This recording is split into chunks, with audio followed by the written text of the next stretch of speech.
Karena ngedapetinnya susah, sempat mau bunuh diri ya kan? Iya. Pasti tolak. Dia mau lompat dari lantai 7. Ah, lupa deh. Enggak, dari sutet. Tapi gini ya. Tapi sih menurut gue ya. Jadi berani naik sutet. Makan sih makan, tapi ikut ngobrol dong bro. Makan geranyos.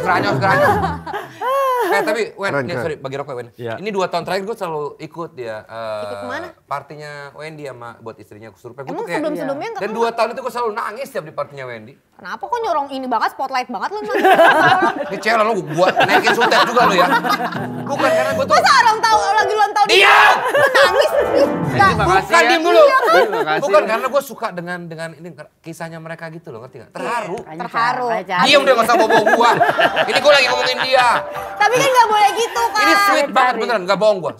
Terharu bukan nangis karena gua. Tapi pas kakak nangis, orang-orang jadi kayak, kenapa tak? Kenapa Desta? Goblok, ini kan Kenapa? terharu. Emosi.